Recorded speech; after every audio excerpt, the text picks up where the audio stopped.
What's going on, everybody? This is DerekJ Speaks, and today we are talking about WWE Money in the Bank 2023, live from the O2 Arena in London, England.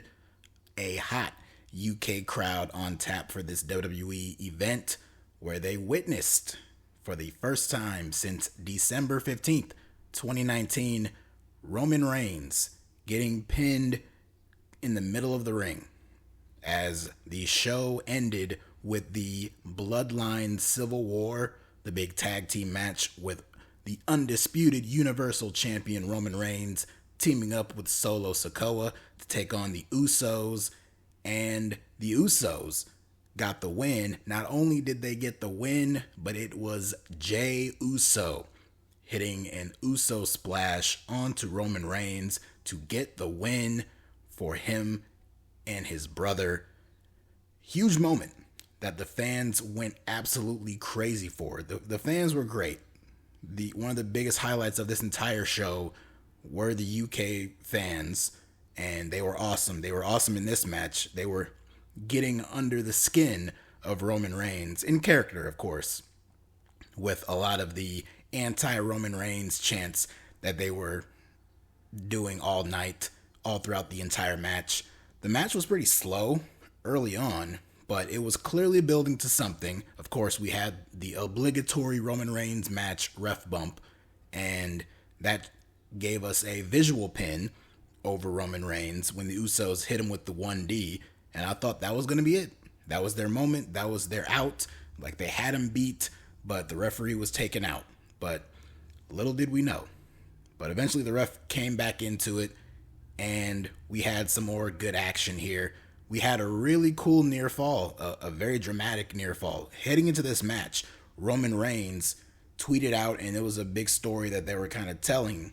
He showed reference to a couple of years ago at WrestleMania when he stacked up Daniel Bryan and Edge and pinned them both at the same time to win or to retain his Universal Championship. So he was implying that the match tonight would finish the same way. He would stack up both Usos and pin them both at the same time, and it would be spear, spike, stack, win. And that's exactly what we had. Jimmy Uso was laid out, and Roman and Solo hit Jey with a combo finish, while Solo hit him with the spike. Roman came at him with the spear. Both Usos down. Solo helped Roman stack him up, and he did. Went for the pin, and they kicked out. Both Usos kicked out of it. So I thought that was really cool. A little bit later on, Solo was going berserk. He had Jimmy laid out on the announce table on the outside. He got up on the barricade, was going for a running splash to put Jimmy through the table, but Jimmy ended up moving out of the way, and Solo crashed through the announce table. Back in the ring, we had a big exchange of moves between Jey and Roman. Jey hit Roman with the super kick. Roman no-sold it and went at him with the Superman punch. Jey hit him with another Superman kick, or just a super kick, not a Superman kick, just a regular super kick. Jey hit him with that, and then Roman came back at him with a spear. Roman went to cover Jey, but then Jey kicked out, but he kicked out in a way where his arm low-blowed Roman Reigns. This is a move that we have seen Roman do to a few opponents. In fact, one of the first times we ever saw him do this kick out spot, low blow, was in his match against Jey Uso at Clash of Champions back in 2020, where this entire Bloodline feud originally started. So I thought that was a really cool callback from Jey Uso there. And then both Usos delivered double super kicks to Roman Reigns. They super kicked Solo Sikoa, who got back up. He got up on the apron. They super kicked him off the apron, hit Roman with another double super kick, and then Jey went up top. Jey Uso went up top, and he delivered an Uso splash onto Roman Reigns, and the referee is in for the cover, and he counted 1, 2, 3. For the first time in 3.5 years, Roman Reigns' shoulders are pinned to the mat, and they are done so at the hands of main event Jey Uso. And the fans, they were popping for stuff all night, but this reaction was huge. They blew the roof off the place, and they were singing along to the Usos theme song at the end. Both Usos were very emotional. This is a very pivotal part in the story here. Roman Reigns has now been pinned. Now, I have been, for the longest time, of the belief that Roman Reigns should not be pinned unless he's going to lose his championship. We've seen champions lose, which in and of that, I don't really like seeing, but we've seen champions get pinned, whether it be in tag team matches or singles matches, whatever. We've seen champions get pinned and not lose their titles. I don't love to see it, but it has happened. But at this point, Roman Reigns has gone unpinned for so long. They said it, 3.5 years. Not since December 15th of 2019 has this man eaten a pinfall loss. Roman Reigns has gone this long without being pinned. I was of the belief that I don't want to see Roman Reigns get pinned unless he is losing the championship. The first time someone pins Roman Reigns' shoulders to the mat, that person who does it needs to be winning the championship as a result of doing that. But at this point, Roman Reigns has been champion for this long, and I don't know. The finish here, I'm conflicted on it because I still am the same belief that Roman should, his first pinfall loss in 3.5 years or so, should have been resulting in a new champion being crowned. Obviously, that didn't happen here. This was a tag team match. Essentially, this was a tag team match. Nothing was on the line. There was no titles, nothing. This was just a regular tag team match. But it was a very big point in the story. This whole Bloodline Civil War thing with the Usos. And now this whole thing with the Usos having to prove that they aren't nothing without Roman Reigns. That was a big story heading into the match. The fact that Roman was saying that the Usos are where they are because of Roman, and they are nothing without him. Now, I was expecting a Roman Reigns win because I didn't think they would have Roman lose on pay-per-view 2 months in a row, but boy, was I wrong. The Usos win the match, and it's Jey picking up the pinfall victory over Roman. The clean pinfall victory over Roman. And it became a little more apparent that that was about to be the finish because leading into the show, there were rumors circulating that there was going to be a pretty big finish plan for this match, and they were rehearsing different things. And then just the way the commentators were, especially Michael Cole in particular, like they really emphasized the fact that it's been that long since Roman had been pinned. So because of that, it's like it wasn't as shocking, I guess, when you really think about it. But it was still a very shocking move because I did not expect that. I did not expect an Usos win. I did not expect Roman Reigns to get pinned on this show, but it happened. And so now where do we go from here? I think the obvious setup, if it wasn't obvious before the show, it's obvious now. Your main event for SummerSlam in Detroit on August 5th? Your main event is going to be Jey Uso challenging Roman Reigns for the Undisputed Universal Championship. The question there is, what do you do? A lot of people for the longest time have been pulling for Jey Uso to come back around and be the one to dethrone Roman Reigns. He was the person at the start of this angle back in 2020. He is the catalyst for this entire Bloodline story. When Roman beat him and then beat him again into submission to acknowledge him and serve as his right-hand man Jey Uso, main event Jey Uso, all that stuff. And then Jimmy came along and then eventually Solo, and the Bloodline was the big thing. So it would be poetic for Roman's title reign to come to an end at the hands of Jey Uso. I don't see it happening.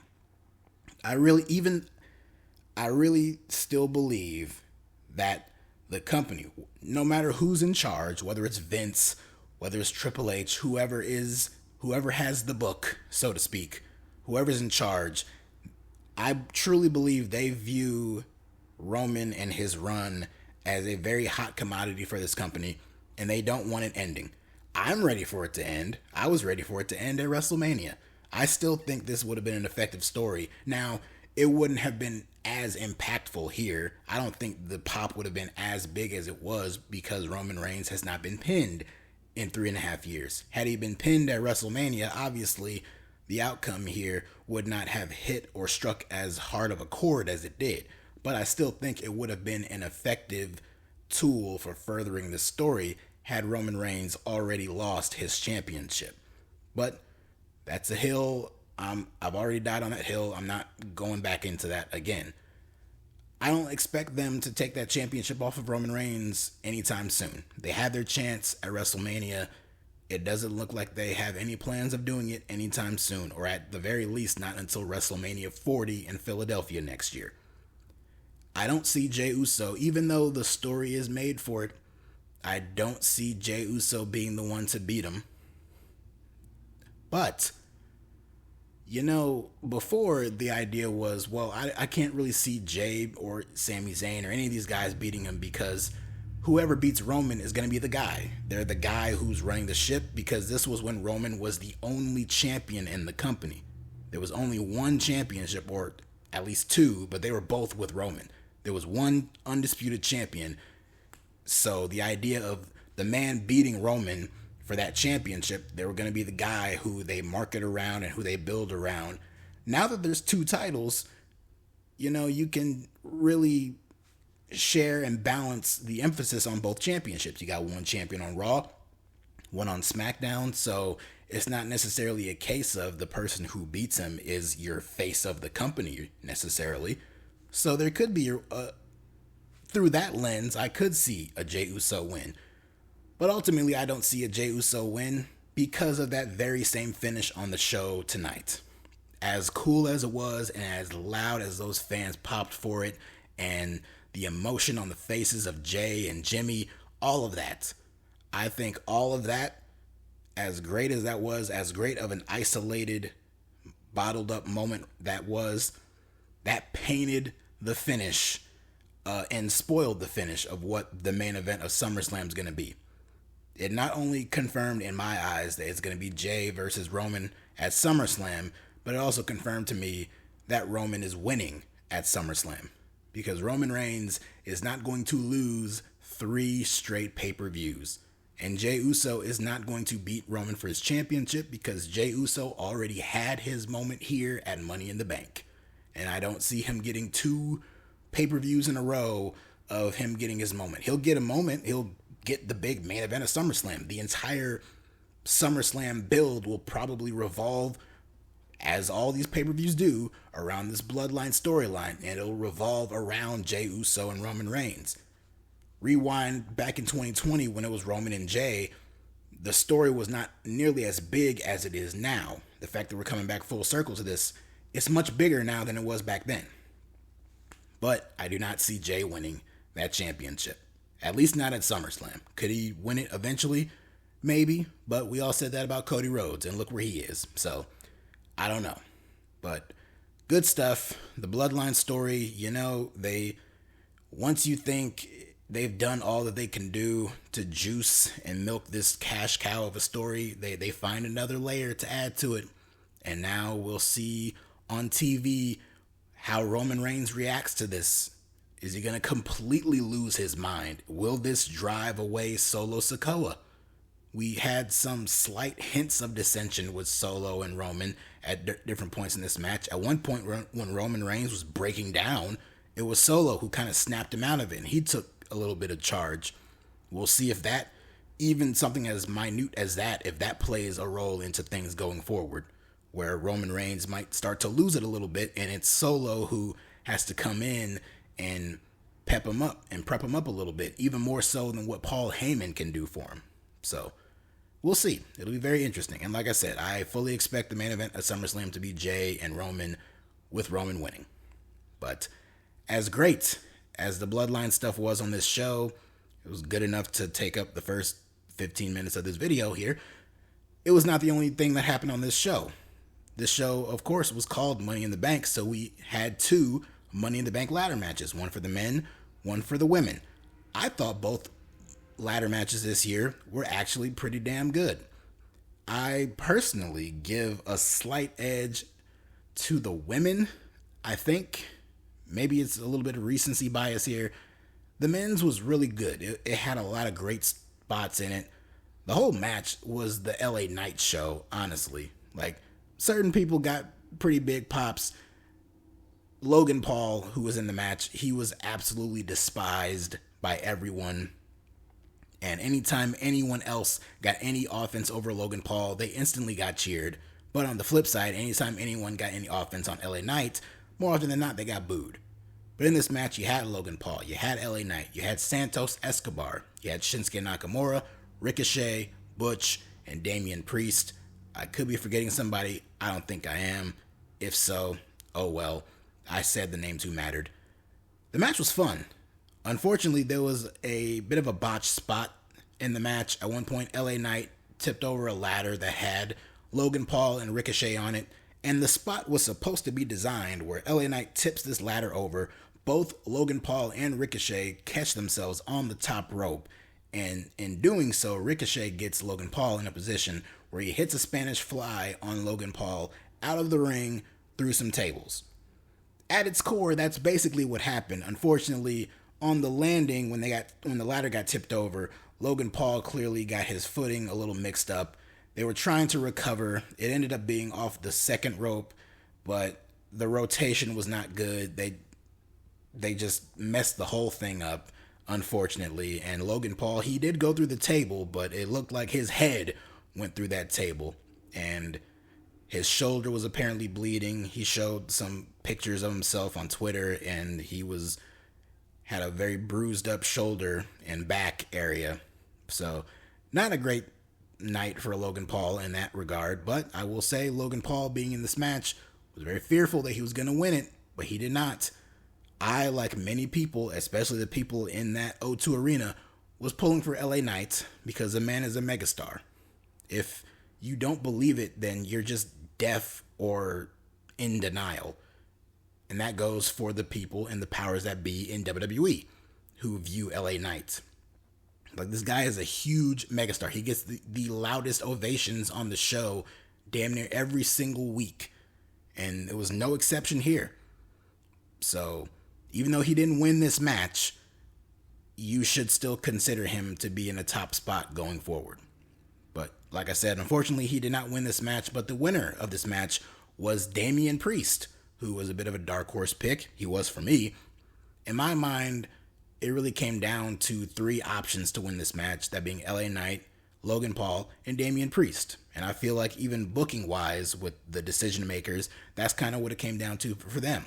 It felt like this was a bit of a middle ground spot. We've heard the news and reports that there are a lot of fans of Damian Priest behind the scenes, and they want to elevate him into more of a main event status on the card. And I saw this as being a bit of a meet in the middle type of decision, where one side clearly probably wanted Logan Paul to win, and the other side probably really wanted LA Knight to win. And so they compromised and gave it to someone who they both mutually see as a future top guy, that being Damian Priest. So he won here, and the crowd booed, but I didn't. I have no issues with Damian Priest getting the win here. I think there are plenty of good stories you can tell with Priest in the briefcase, and it already started on this very same show. In the World Heavyweight Championship match between Seth Rollins and Finn Balor, both men were having a really good match. Rollins was selling his rib injury, of course. That was the big story of the match. But a little bit towards the end of the match, we see Damian Priest, of course, coming out there to seemingly root on his fellow Judgment Day member, Finn Balor. But Priest came out with his briefcase, and he was staring very hard at Seth Rollins while he was out there.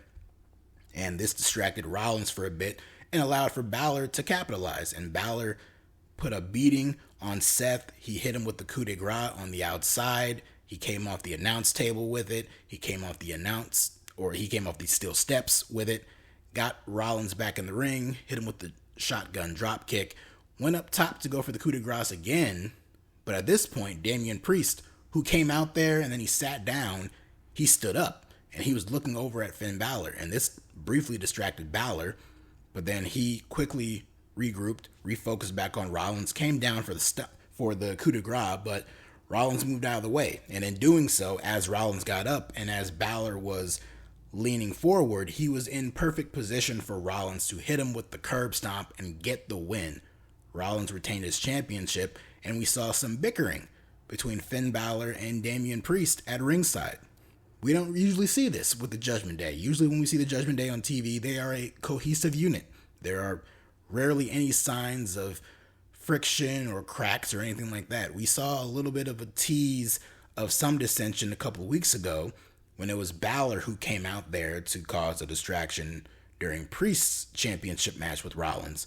But this is the first time we've outright seen members of the Judgment Day faction arguing back and forth, getting in each other's faces, kind of yelling and screaming at each other.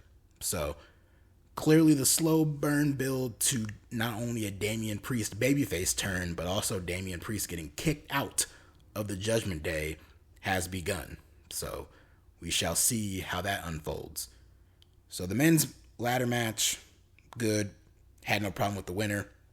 Definitely had no problem with the winner of the women's Money in the Bank ladder match, which again, match-wise, quality-wise, I give a slight edge to the women's. Not by much, just by like a hair.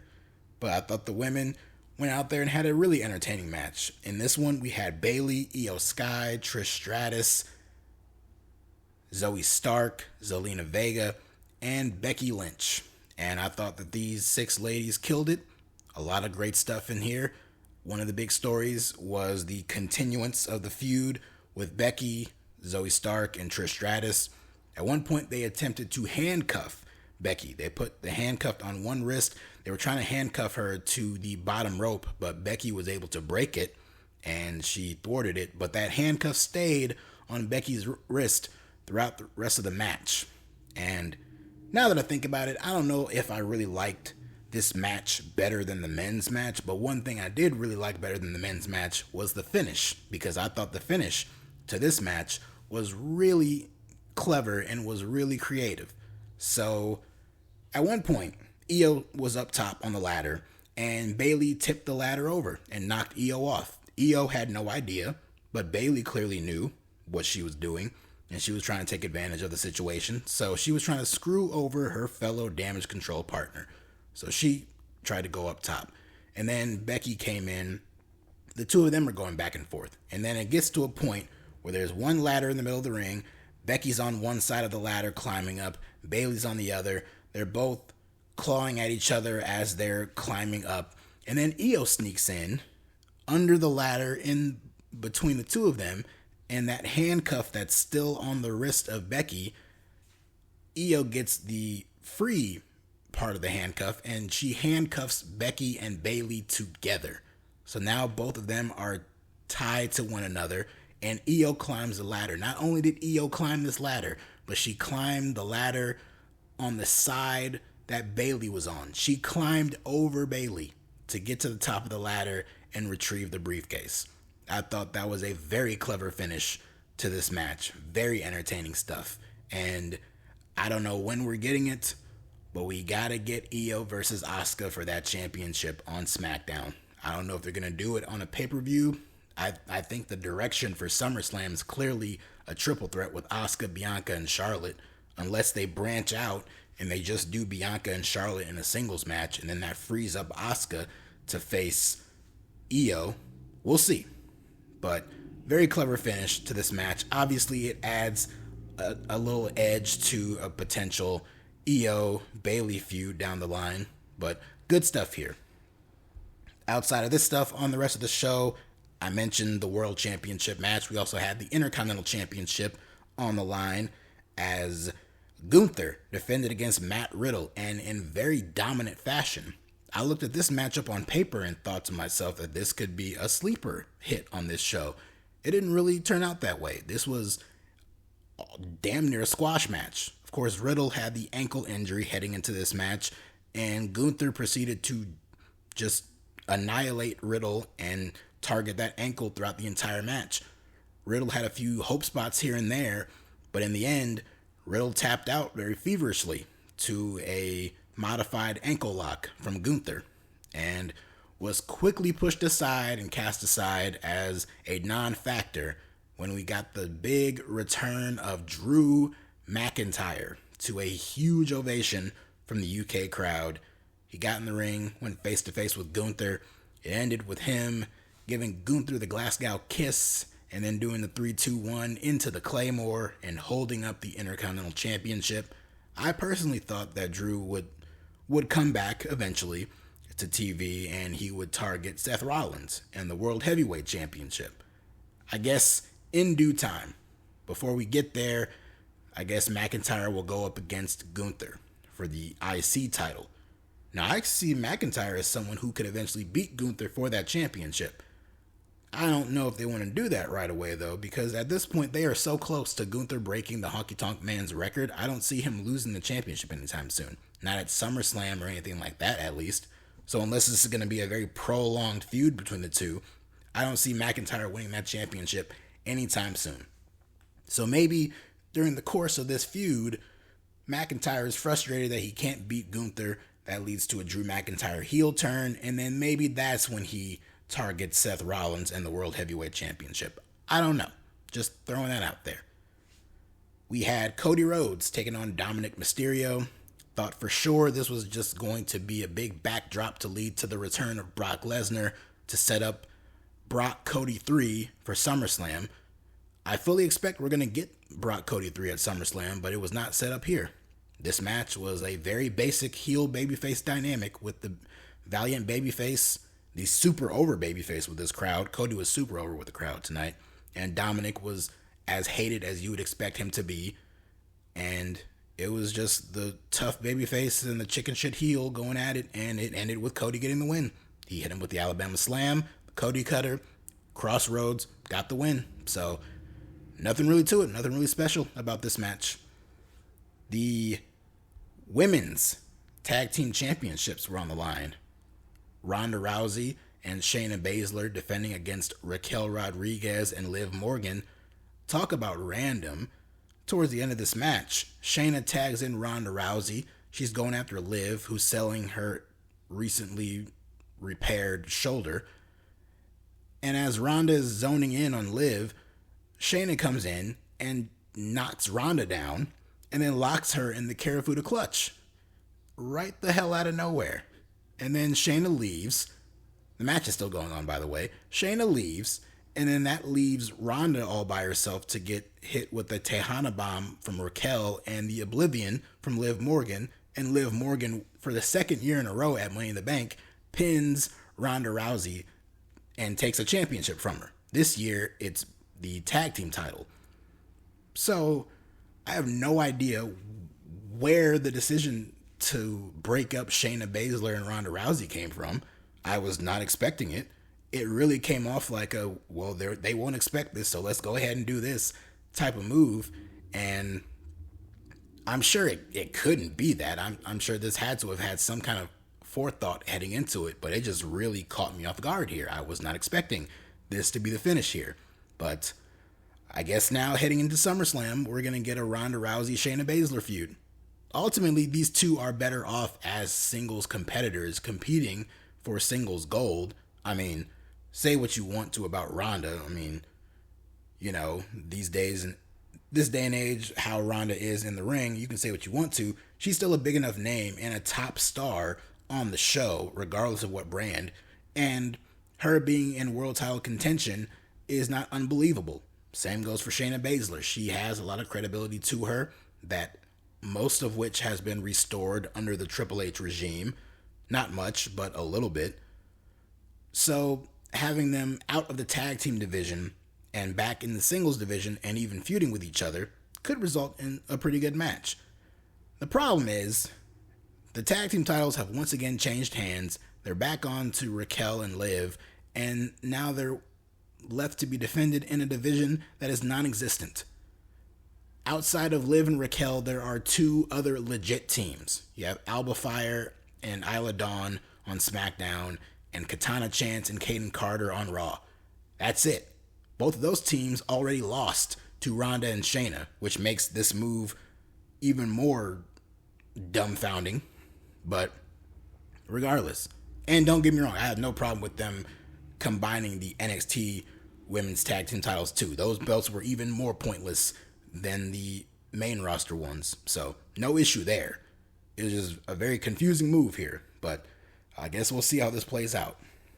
And then one of the big shockers of this entire night was a surprise appearance from John Cena, for no other reason other than to hype up the UK crowd and encourage them to, or encourage the company, I guess, to give WrestleMania to London, which tells me WrestleMania is going to be coming to London at some point over the next couple of years.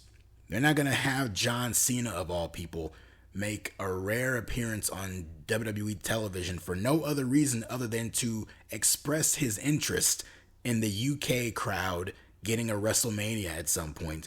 They're not going to have him come out there and say that for no reason. Or Cena's not going to go out there on his own and say that out of nowhere. This is clearly a seed planted that this is a direction that they would like to go in. So we'll see in the next coming years if that is a reality. But Cena was interrupted by Grayson Waller. They had a bit of a back and forth. Of course, Grayson Waller healing it up, saying that the UK crowd does not deserve a WrestleMania, and instead WrestleMania belongs in Australia, which got big heat on this show. It ended with Waller attacking Cena from behind, but then Cena recovered, hit Waller with the AA. And I'll tell you what, this one segment alone, this entire segment by itself, I guarantee you, this will do more to benefit the career of Grayson Waller in the long run than that entire program with Austin Theory and John Cena heading into WrestleMania did for Theory. Austin Theory is the United States champion, and he defended that championship successfully against John Cena at WrestleMania. He got buried by Cena in a promo a few weeks prior, but then come WrestleMania, Austin Theory pinned and beat John Cena. Where's Theory now? And if you do know where he is, who cares? Right? That win did absolutely nothing. They wasted a John Cena win, which is unbelievable in and of itself, on Austin Theory. That's what I'm saying. In this one segment alone, as throwaway as it feels, they already announced a Grayson Waller segment on SmackDown this upcoming week with Edge, so they're clearly already moving on from it. But I guarantee that this one segment by itself will do more for Grayson Waller's career than the entire feud did for Austin Theory, which is sad, but a harsh reality that has to be faced. And that's the show. That was the show. Top to bottom, fun crowd, as a lot of these recent pay-per-views have given us, especially a lot of these international shows. We had Night of Champions in Saudi Arabia, Backlash in Puerto Rico. These crowds have been unbelievable, and these shows have been a lot of fun.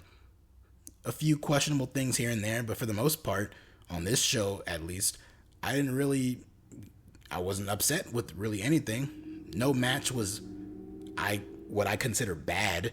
Some matches were weaker than others. The main event match, those closing minutes were really good, but before that, the first 10 or 15 minutes were a little slow and boring for me, but it made up for it, especially with the finish. But yeah, overall, I have to give this show a thumbs up. So that about covers it for me. Next time you'll hear me, I'm sure I'll come out with something in the month of July, but the next big event that I'll be covering will be SummerSlam in August, and I look forward to that review. I have very special plans for that review, so we will see how that turns out. But as for me, and as for this, if you liked what you heard and you like what you saw, then go ahead, hit that like button, hit that subscribe button, and follow me on Twitter at DerekJ Speaks. If you can see my tweets at this point, if you can see any tweets, then hopefully you can see mine and you can follow me, and then hopefully I can see all of yours, and Twitter does not completely burn down before us all. But nonetheless, hope you guys enjoy the review, and I will check you guys next time.